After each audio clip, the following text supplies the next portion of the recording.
They say the family is really the first classroom of a child, and so I have to give my credit to laying a good foundation to which my Catholic education could really build upon to both my parents. So junior high and high school, I was the typical teenager. I was very caught up in athletics and the acceptance of the peers. I was very much living in the world and of the world, like most kids are.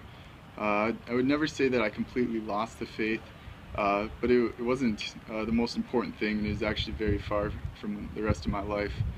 It was something that I had to do for just 1 hour on Sundays, and for the rest of the week I completely forgot about it.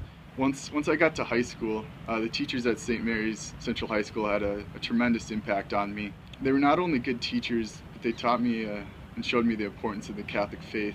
They were really on fire with the faith, and just because they're living out their vocation to the fullest, it really spread to their students and inspired us as well. After my junior year, I participated in a mission trip down to Guatemala. This was a trip that was given by the high school. I thought I was just kind of doing it because most people were, but it actually had a tremendous impact on me. Not only did it give me a larger picture of the world and the great opportunities I was given raised in Bismarck, but it showed me how much joy I really had in serving others, and serving the poor, and it really showed that happiness isn't found in material possessions, and really where you root your faith. So once I graduated from St. Mary's High School, I was able to participate in a pilgrimage to Rome.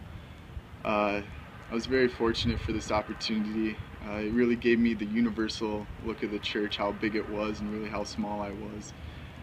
It was a great gift, but I think the biggest grace that I took away from this trip was really learning about some of the saints of the area, and in particular St. Francis of Assisi. I didn't know too much about him before, but once we spent a few nights in Assisi, I was just really attracted to him. And they say that you don't pick your patron saints, but they actually pick you, and I really felt that at this moment. It was really uncommon for me, but I ended up going down to the Basilica and praying early in the mornings before everybody else, and I remember this clear as day, going down there and particularly praying in his crypt, and it was the first moment that I prayed for my vocation. First time I thought about the priesthood, and it actually became serious for me. At the time I left for college, my conversion was still slowly happening. I still continued to live a life of prayer and praying for my vocation and attending Mass, but I was still very much caught up in the college lifestyle of every typical student. My random roommate, who was recently coming off his own conversion, he was non-denominational Protestant, just learning about his faith as well. And that entire first year, my freshman year, we had arguments and discussions and debates, and it really challenged my faith. Really made me search for why we believe what we believe and defend it.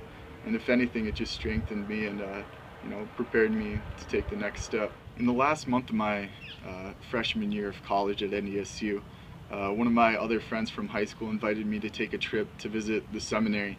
It was really just by chance. He had no idea that I was even thinking about the seminary. He just wanted me to ride along with him.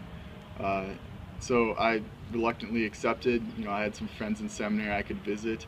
I was very surprised that I accepted, and the time that I spent there I thoroughly enjoyed.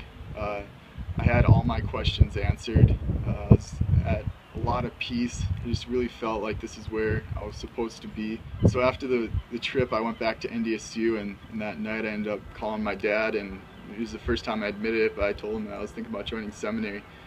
And he was very accepting and just really encouraging, and that really meant a lot. And then the next person I called was the Vocation director, just by chance, and I told him that I was thinking about seminary.